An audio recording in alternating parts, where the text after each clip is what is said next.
సనాతన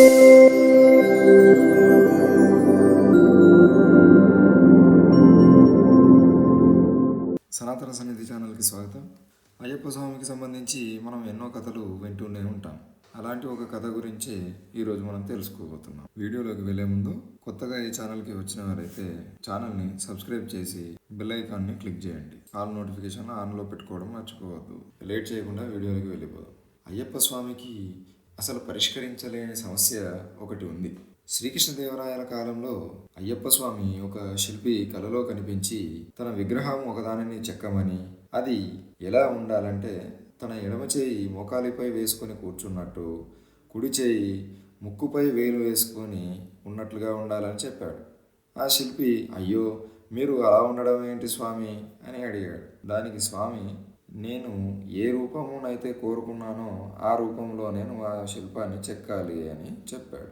ఆ శిల్పాన్ని చూస్తే నేను ఇప్పుడు ఏం చేయాలా అని ఆలోచిస్తున్నట్టు, సందిగ్ధ పరిస్థితిలో ఉన్నట్టుగా ఉండాలి అని చెప్పాడు. ఆ శిల్పి అలాగే అని చెప్పి శిల్పాన్ని చెక్కుతాడు. ఒక మహాభక్తుడైనటువంటి వ్యక్తి దేవాలయం ప్రాంగణంలోనికి ఎప్పుడైతే వస్తాడో, నేను ఇలా ఉండడానికి కారణం ఏంటో చెబుతాడో అప్పుడు మాత్రమే నేను నా ముక్కు మీద వేలు తీసేస్తానని అంటాడు. ఆ రోజున ఒక మహాభక్తుడు గుడిలోకి ప్రవేశించాడు అని తెలుస్తుంది. అందుకే విగ్రహం అలా తయారు చేసి ఉంచు అని అంటాడు. దానికి ఆ శిల్పి సరే అని విగ్రహాన్ని తయారు చేస్తాడు. ఆ శిల్పి తనకు స్వామి స్వప్నంలో ఏ విధంగా అయితే చెప్పాడో అదే విధంగా శిల్పాన్ని తయారు చేస్తాడు. శ్రీకృష్ణదేవరాయల కాలం నాటి విజయనగర సామ్రాజ్యంలో ఒక దేవాలయంలో ఈ మూర్తి ఉండేది. శ్రీకృష్ణదేవరాయల కాలం గడిచిపోయింది. అయినప్పటికీ స్వామివారి విగ్రహంలో ఎటువంటి మార్పు రాలేదు. అంటే అంతటి మహాభక్తుడు ఎవరు రాలేదు అని అర్థం. కృష్ణదేవరాయల పరిపాలనా కాలం పూర్తయిన తర్వాత రామరాయల వారు పరిపాలనను చేస్తూ ఉంటారు. రామరాయల వారు ఒకసారి దేవాలయంలోనికి వెళ్ళి ఆ మూర్తిని చూస్తారు. అయ్యప్ప స్వామి విగ్రహాన్ని చూసి ఆశ్చర్యపోయి, ఇదేంటా అయ్యప్ప స్వామి ఇలా ఉండడం ఏంటి, నేను ఎన్నడూ చూడలేదు అని అడుగుతాడు. ఎందుకంటే కొందరు దేవతామూర్తులు కొన్ని రూపాలలో ఉంటే ఎవ్వరూ గుర్తించలేరు. ఉదాహరణకు వినాయకుడిని మనము సాధారణంగా మానవుని రూపంలో ఉంటే అస్సలు గుర్తుపట్టలేము. చిదంబరంలో వినాయకుడు బాలుడి రూపంలో ఉంటాడు. ఆయనని నరగణపతి అని అంటారు. కానీ ఆ విగ్రహాన్ని చూస్తే ఎవరు గుర్తుపట్టరు. ఎవరో చెప్తే కానీ లేదా అక్కడ చూసి చదివితే తప్ప ఆయన గణపతే అని ఎవరికి తెలియదు. ఎందుకనంటే స్వయంగా పార్వతీదేవి తయారు చేసినప్పుడు గణపతి ఎలా ఉన్నాడో ఆ స్వరూపంలోనే ఉంటాడు అక్కడ. అలాగే రామరాయల వారు కూడా అయ్యప్ప స్వామి విగ్రహాన్ని చూసి ఆశ్చర్యపోయాడు. ఎందుకంటే అయ్యప్ప స్వామి ముక్కు మీద వేలు వేసుకొని కూర్చోవడం ఏంటి, అలా ఉండదు కదా. మనం ఎక్కడ చూసినా అయ్యప్ప స్వామి వారి మూర్తి ఎలా ఉంటుందో అందరికీ తెలుసు. కానీ ముక్కు మీద వేలు వేసుకొని ఉండడం ఎక్కడా ఉండదు. రామరాయల వారు ఆ విగ్రహాన్ని చూసి అందుకే ఆశ్చర్యపోయారు. అక్కడి వారిని అడిగితే శిల్పికి కలలోకి వచ్చి స్వామి ఇలా చెక్కమన్నారంట. ఒక మహాభక్తుడు గుడిలోకి వచ్చి తాను ఇలా ఎందుకు ఉన్నాడో చెప్పినప్పుడు తాను ముఖం మీదకెళ్ళి వేలు తీస్తాను అన్నాడంట. అప్పటి నుండి ఎవరూ రాలేదేమో మరి, అందుకే ఆయన ఇంకా ముక్కు మీద నుండి వేలు తీయలేదు అన్నాడు. రామరాయల వారు కొంతకాలం తర్వాత అప్పయ్య దీక్షితర్ మరియు మరొక భక్తుడిని తీసుకొని ఆ గుడికి వెళ్ళే ప్రయత్నంలో ఉంటాడు. అసలు ఎవరి అప్పయ్య దీక్షితర్? అప్పయ్య దీక్షితర్ ఒక మహాభక్తుడు.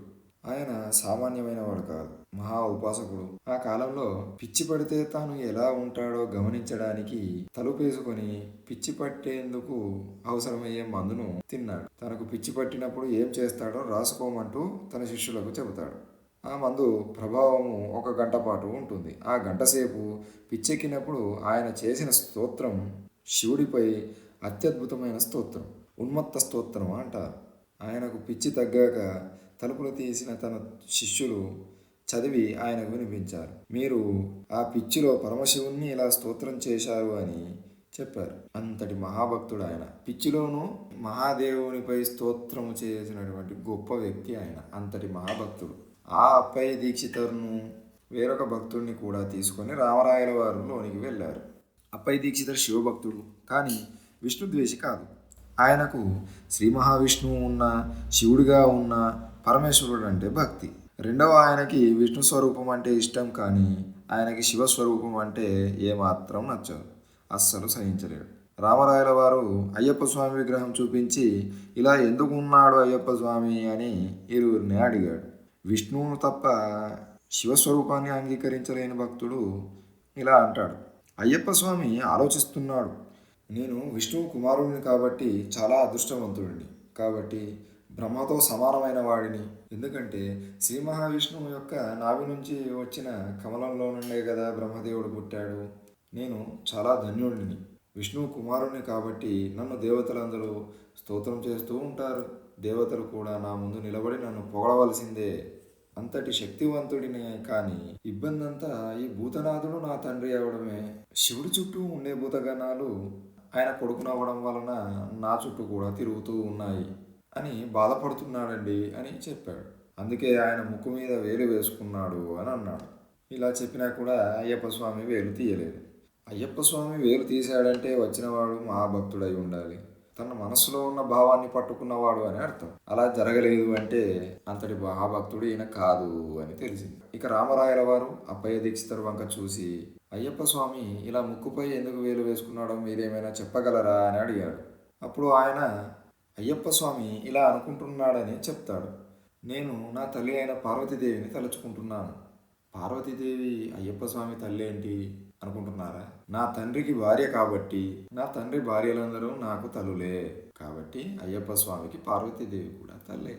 తండ్రికి ఎంతమంది భార్యలున్నా కొడుక్కి తండ్రి భార్యలందరూ తల్లులే కదా. తండ్రి శివుడు, ఆయన భార్య నాకు తల్లి. విష్ణువు మోహిని రూపంలో నా తల్లి, అంటే విష్ణువు నా తల్లి.